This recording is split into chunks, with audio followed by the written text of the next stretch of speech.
Sem dúvidas, Isaac Newton foi um dos mais brilhantes cientistas que o mundo já teve. Suas contribuições para o cálculo e a física são imensas. Porém, o que nem todos sabem, é que após as suas contribuições para a ciência, Newton passou a se dedicar aos negócios, inclusive investindo no mercado financeiro. No vídeo de hoje, vamos nos aprofundar um pouco mais na biografia de Newton, focando não nas suas contribuições para a ciência, mas nos seus feitos no mercado financeiro da época. Mas antes de começarmos, se você gosta do conteúdo do canal e quer saber mais histórias e curiosidades a respeito do mercado financeiro, considere se inscrever no canal e compartilhar o conteúdo. E ao final do vídeo, não se esqueça de clicar em curtir e deixar o seu comentário. Isaac Newton é considerado um dos maiores físicos que a humanidade já teve. Comparável a ele, apenas Albert Einstein. Seus principais feitos no campo científico foram na criação do cálculo, teoria da gravitação universal, e estudos e descobertas na ótica. Após o sucesso na física, Newton passou a se dedicar a outros negócios. Em 1696, Newton assumiu o cargo de diretor da Casa da Moeda Real. Ficou encarregado pela cunhagem de moedas. Neste período, Newton conseguiu estimar que cerca de 20% das moedas recunhadas durante a Grande Recunhagem eram falsas. Apesar de a falsificação de moedas ser considerada traição, na época, punível inclusive com a morte, a condenação era algo rara, devido à falta de evidências. Newton, porém, tratou de colher as evidências ao frequentar disfarçadamente bares e tabernas. Com a ajuda de Newton, mais de 100 interrogatórios de testemunhas, informantes e suspeitos foram realizados. Os cargos de professor e de diretor na Casa da Moeda garantiram a Newton um ótimo salário. Newton passou a investir parte do seu salário no mercado financeiro. Não investiu em grandes imóveis, o que na época era considerado um sinal tradicional de riqueza, prosperidade e status social. Porém, para os padrões da época, Newton era considerado rico. Apesar de ser do conhecimento geral que Newton investiu no mercado financeiro, por muito tempo, quase não havia informações confiáveis sobre quais eram tais investimentos. Uma recente descoberta de extensos documentos adicionais, muitos deles nos arquivos do Banco da Inglaterra, forneceu consideravelmente mais detalhes sobre as aventuras financeiras de Newton. Newton preferiu investir parte dos seus rendimentos no mercado financeiro, majoritariamente em títulos da dívida do governo, porém, também investiu em ações. Um fato que ficou bastante conhecido foi o investimento que Newton realizou ao comprar as ações da Southsea Company, uma empresa criada em 1711 com o objetivo principal de administrar a dívida do governo britânico. O governo britânico tinha um grande acúmulo de contas não pagas, principalmente em decorrência da Guerra da Sucessão Espanhola. O governo ofereceu a seus credores ações da Southsea Company. A ação não prometia o reembolso total do dinheiro devido aos credores, mas prometia o pagamento regular de juros. A empresa detinha o monopólio do comércio britânico com a costa oeste das Américas e parte da costa leste da América do Sul. Daí o nome Southsea Company.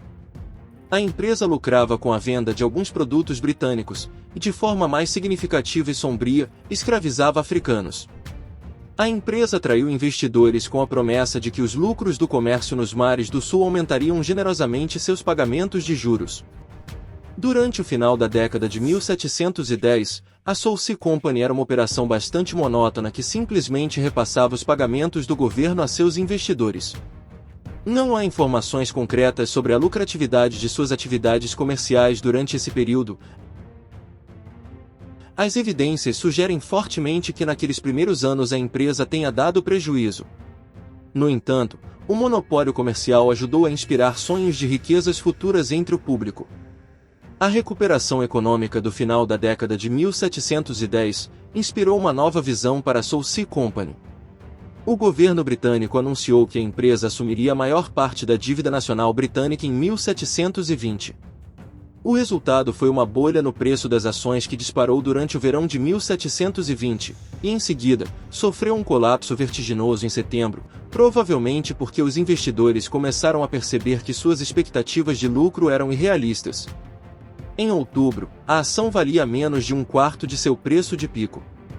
De toda forma, aqueles que compraram ações da Soul C Company antes de meados de 1719, e simplesmente as mantiveram por alguns anos prosperaram, pois foram recompensados com um ganho de capital de aproximadamente 50%, além dos dividendos generosos.